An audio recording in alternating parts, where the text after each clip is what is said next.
Dans le cadre d'un projet de BTS-SN, système numérique, on souhaite effectuer une communication de type I2C entre un Raspberry Pi configuré en maître et un ou plusieurs microcontrôleurs PIC de chez Microchip configurés en esclave.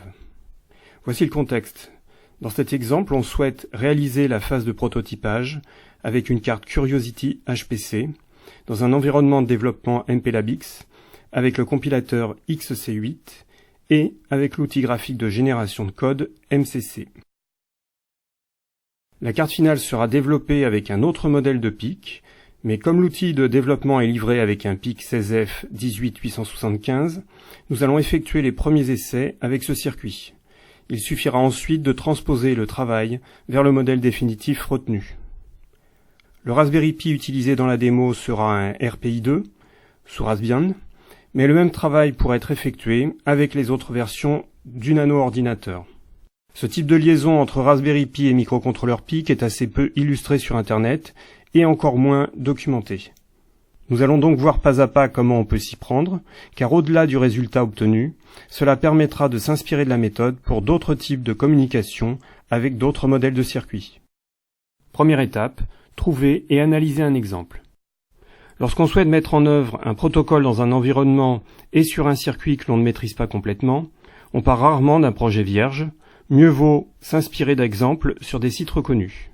Dans le cas présent, dans un environnement MPLABX avec MCC, la source qui semble la plus fiable, car alimentée par des développeurs de Microchip eux-mêmes, se trouve sur le site MPLAB Express.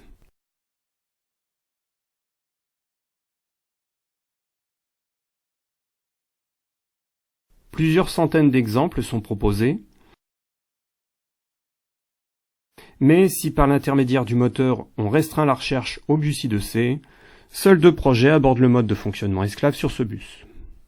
L'un des 2 est proposé sur Curiosity HPC et met en œuvre un circuit disposant de 2 interfaces I2C qui vont communiquer entre elles.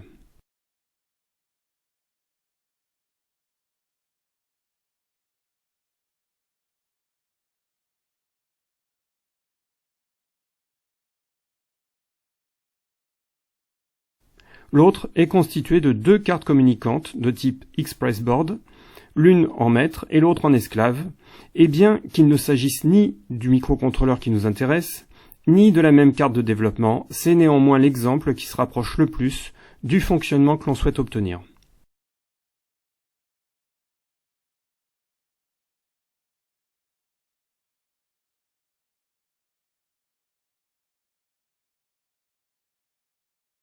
Si on survole le programme de chacune des cartes, le circuit maître va passer son temps à scruter l'état d'un bouton poussoir.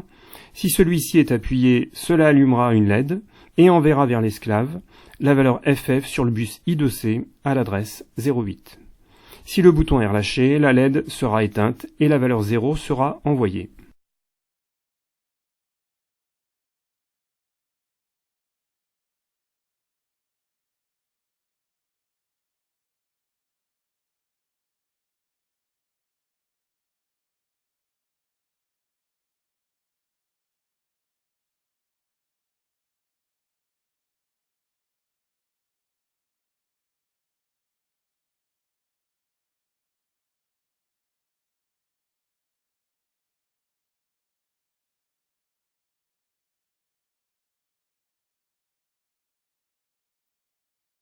Pour le circuit esclave, de son côté, son programme principal ne va rien faire hormis l'initialisation du circuit et l'activation des interruptions.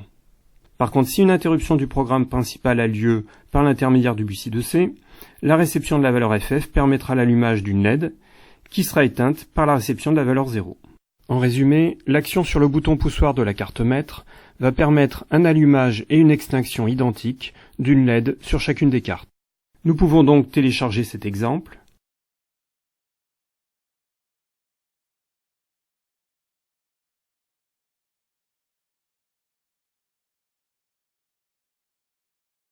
Puis l'ouvrir sous MPLABX pour l'analyser.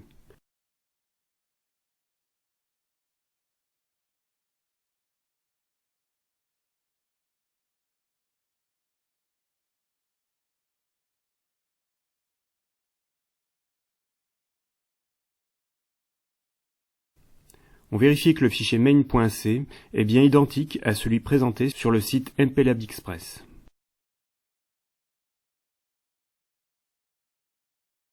On peut également lister les fichiers d'entête qui contiennent les prototypes des librairies qui ont été générés par le générateur de code MCC. On voit qu'une librairie I2C s'y trouve, mais ce qui est surprenant, c'est la présence aussi d'une librairie ESART qui concerne la liaison série asynchrone.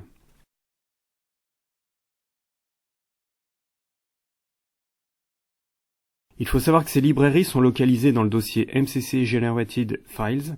Elles concernent la config du microcontrôleur utilisé, les interruptions si elles sont activées, les bits de port d'entrée-sortie logique, les liaisons série, avec dans le cas présent une liaison qui n'est pas nécessaire, et enfin MCC qui permet de lancer l'initialisation de toutes ces ressources en une seule commande.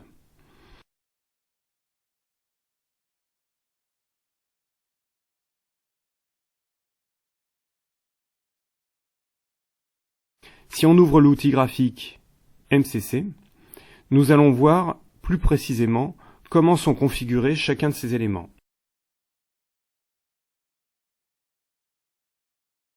Le microcontrôleur fonctionne au rythme d'une horloge interne à 4 MHz. La LED sera commandée par la sortie RA0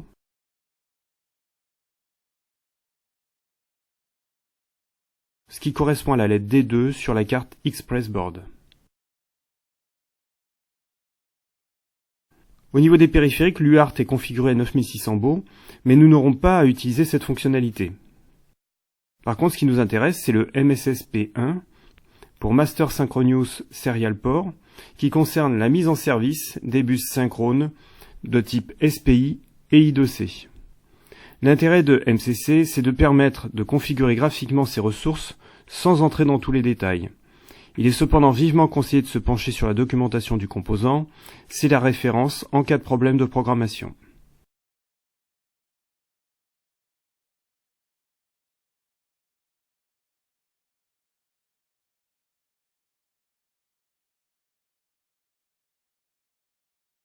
Nous retrouvons une configuration identique à celle vue précédemment sur le site.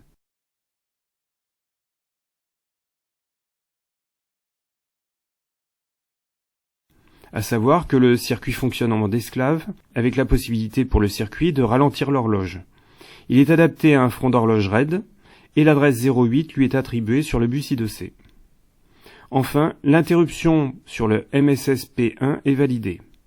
Le fait de valider cette interruption va permettre au Raspberry Pi d'interrompre le programme principal lorsqu'il lira ou écrira sur le bus I2C, et donc dans le microcontrôleur esclave.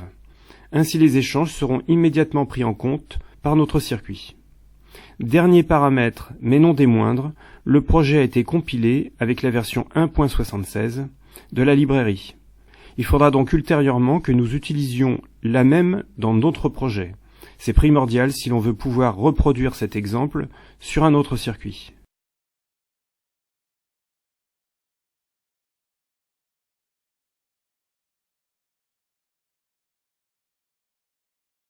Étape suivante, créer un projet s'inspirant du précédent, mais adapté au circuit dont on dispose. Le projet sera créé pour le modèle 16F18875. Comme il s'agit d'une procédure classique, nous allons l'illustrer en mode accéléré.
À présent, on peut aller dans MCC pour configurer tout ce qui a été vu précédemment.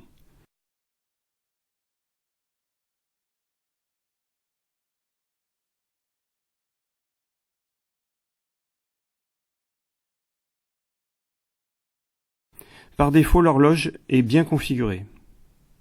Première adaptation, nous allons utiliser la LED D2 pilotée par RA4 pour témoigner visuellement des consignes envoyées par le Raspberry Pi.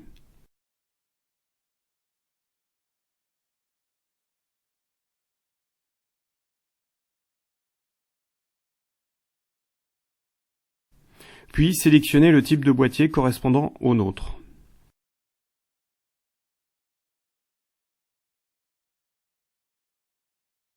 Passons à l'I2C.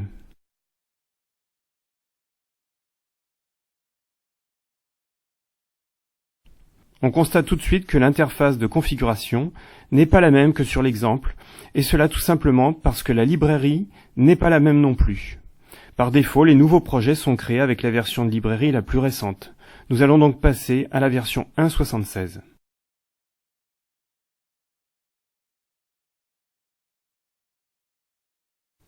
Cela prend quelques secondes.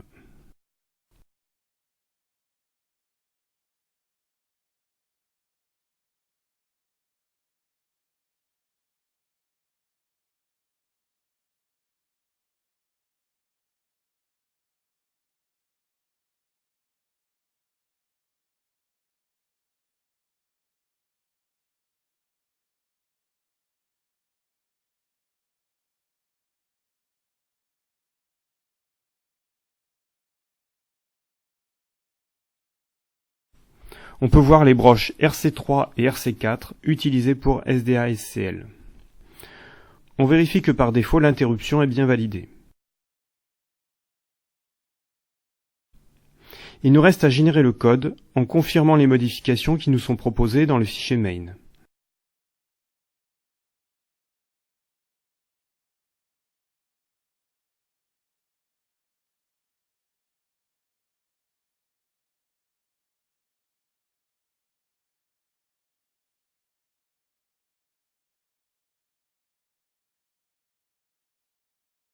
On peut vérifier que les entêtes ont bien été créées.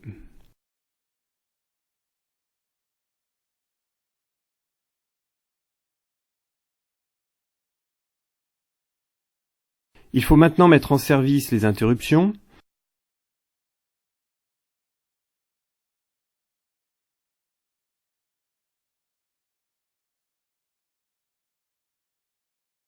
et faire un copier-coller du sous-programme d'interruption à partir de l'exemple.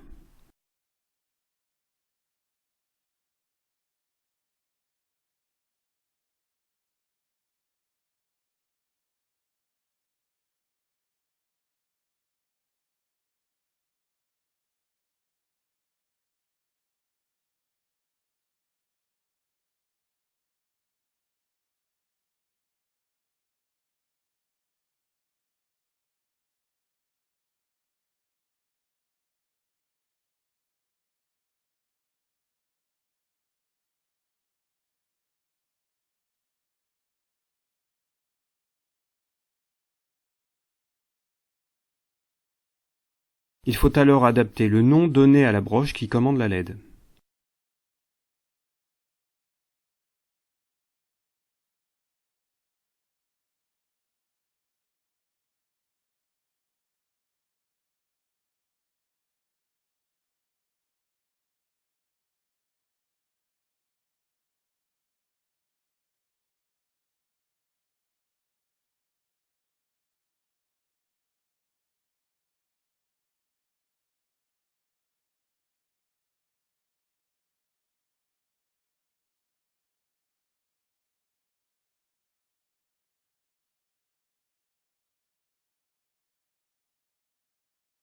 Une fois ces modifications apportées, nous pouvons lancer la compilation.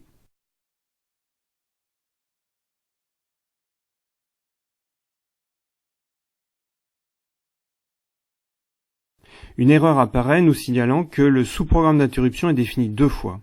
L'un des deux se trouve bien sûr ici, et l'autre là, parmi les fonctions de la librairie I2C. En fait, ce fichier intègre par défaut un exemple de sous-programme d'interruption qui permet de simuler la communication avec une mémoire de type EEPROM. Voyons ce qu'il en est avec l'exemple que nous avons récupéré sur MPLAB Express et qui était déjà compilé.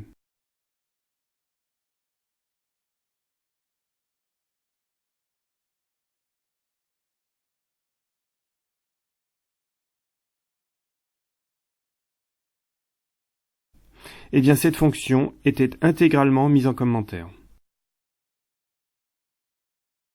C'est ce que nous allons également faire.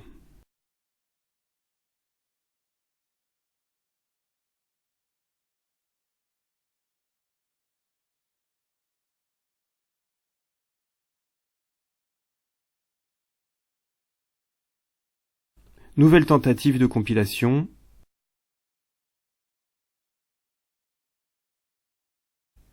Et cette fois c'est bon. Nous avons pu adapter l'exemple sur un autre circuit. Avant de programmer le composant, nous allons faire une autre modification, de façon à vérifier, lorsque la carte est sous tension, si le programme principal fonctionne bien.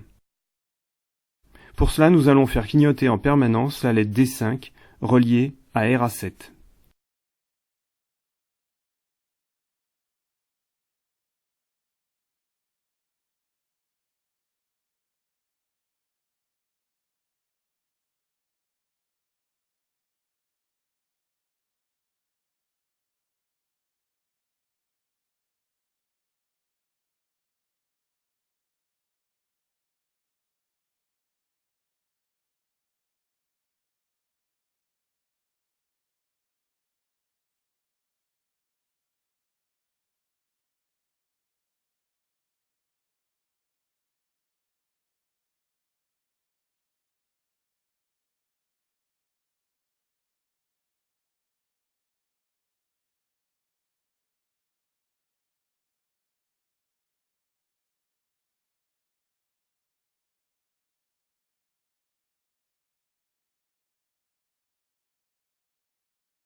Le clignotement aura une période de 2 secondes.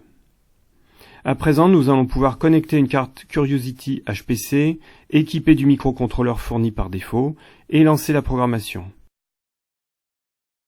Attention à disposer le cavalier de sélection de l'alimentation sur 3,3 V de façon à ce que le microcontrôleur et le Raspberry Pi aient un bus I2C au même potentiel. Il est recommandé d'effectuer la première programmation sans avoir connecté le Raspberry Pi sur le bus I2C, dans la mesure où les broches qui vont être affectées à SDA et SCL pouvaient très bien, dans une précédente application, être utilisées dans un état fixe haut ou bas. On vérifie que l'on a bien sélectionné la carte Curiosity comme cible de programmation.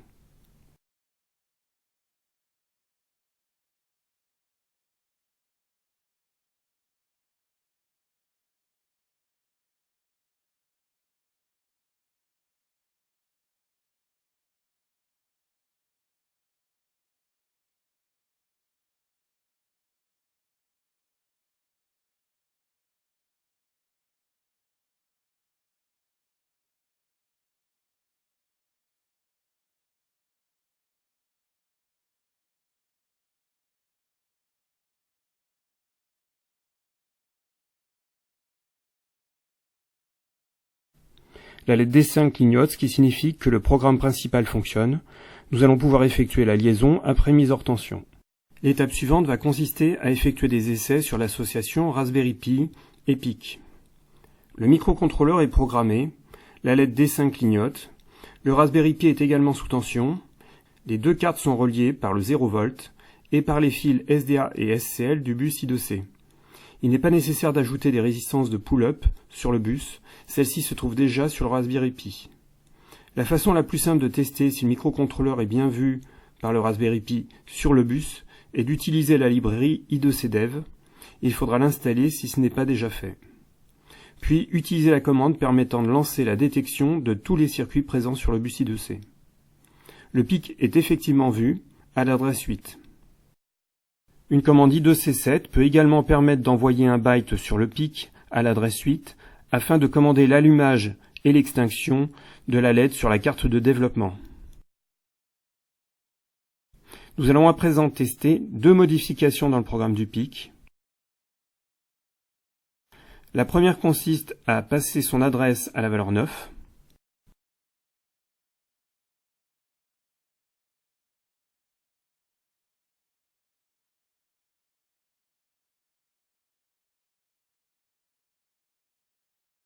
en veillant lors de la génération du code à ne pas supprimer les commentaires ajoutés précédemment sur le modèle de sous-programme d'interruption.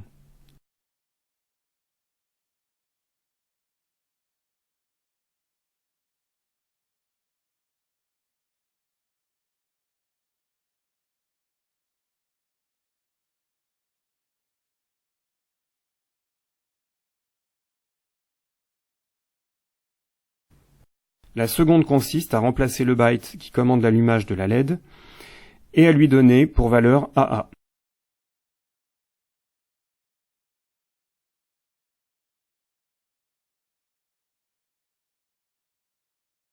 Cette fois, la programmation peut se faire, la carte étant encore connectée.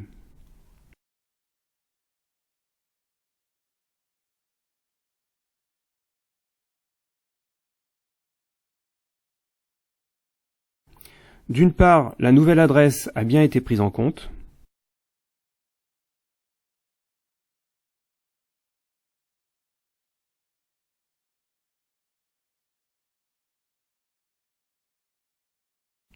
D'autre part, la valeur FF n'est plus celle qui allume la LED, elle provoque même son extinction.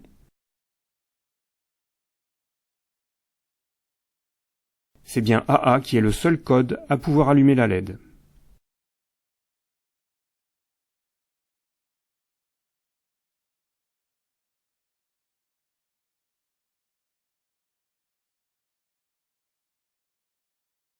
À présent, nous pouvons réaliser un programme pour communiquer avec la carte PIC.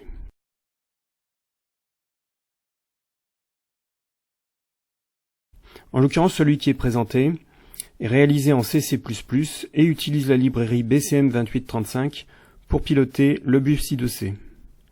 Cette première version va consister, après initialisation de la librairie, à commander alternativement l'allumage et l'extinction de la LED toutes les 3 secondes, en écrivant les octets AA puis 00 à l'adresse 9, dans une boucle infinie. Voici la ligne de compilation.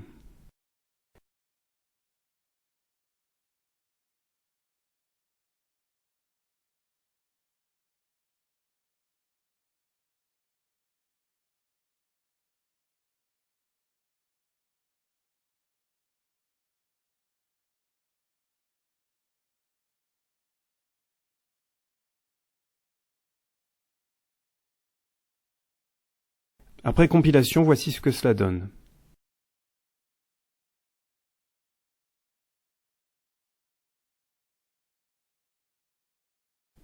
Chaque LED clignote sur son propre cycle, D5 avec une période de 2 secondes et D2 avec une période de 6 secondes.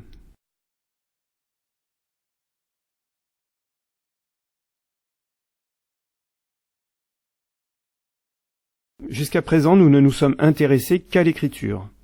Mais la librairie est prévue également pour la lecture de valeurs dans le PIC. Nous allons remplacer l'octet chargé par défaut dans le registre de communication SSP1BUF par la valeur 0x21 qui correspond au code ASCII du point d'exclamation.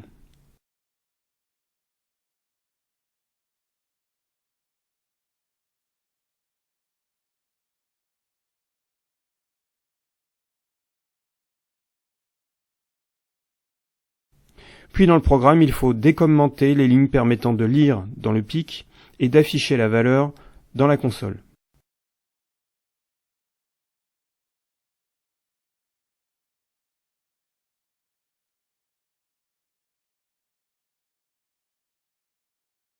Il faut ensuite recompiler et tester.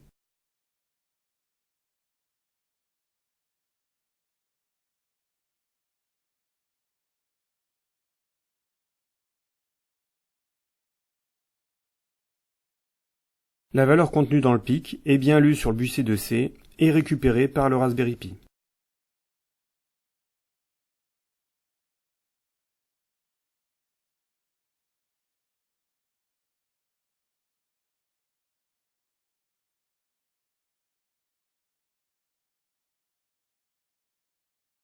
Il est possible de disposer un analyseur logique sur le bus afin de visualiser et de vérifier la conformité des signaux.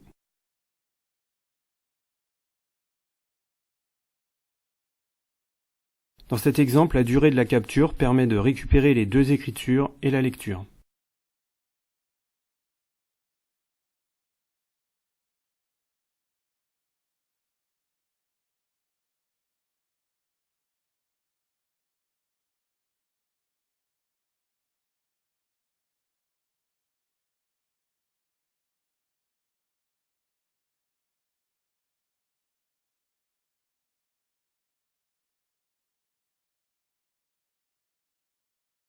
Les trois échanges sont conformes à nos attentes.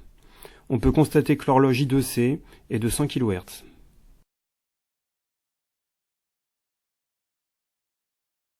Dernière étape, associer deux pics esclaves pilotés par un même Raspberry Pi. Pour cette démo, un second pic, choisi intentionnellement d'un autre modèle et d'un autre format, a été programmé. Il s'agit d'un 18F24K22. Son adresse sur le bus a été choisie arbitrairement à 65 en hexadécimal. La LED D3 sera celle pilotée par le Raspberry Pi. La LED D5, comme sur l'autre carte, clignotera par défaut. La valeur commandant l'allumage de D3 sera BB en hexa, et l'octet stocké, qui sera récupéré par le Raspberry Pi, est celui du caractère point d'interrogation.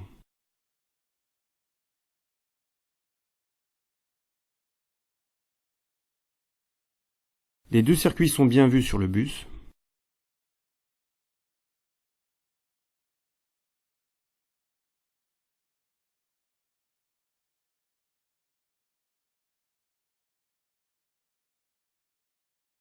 Une nouvelle version du programme a été créée, permettant de piloter alternativement les deux cartes.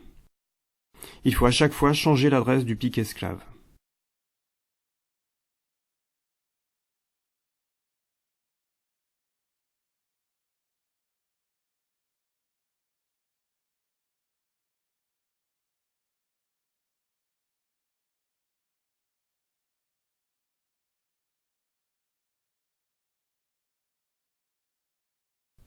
On vérifie que les LED pilotées par le bus le sont de façon synchrone, en tout cas à l'échelle humaine, et les points d'exclamation et d'interrogation sont bien récupérés également.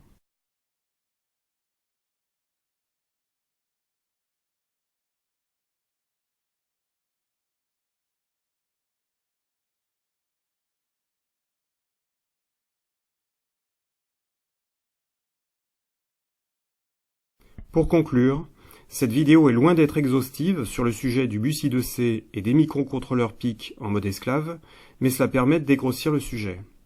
La finalité ne consiste bien sûr pas à allumer une LED et récupérer un octet, le but sera d'envoyer plusieurs données dans un sens et d'en récupérer plusieurs dans l'autre. Mais adapter ce qui vient d'être illustré à sa propre application avec son propre modèle de microcontrôleur ne devrait pas être trop compliqué. Il pourra également être envisagé de transposer ce travail sur les versions de librairie les plus récentes.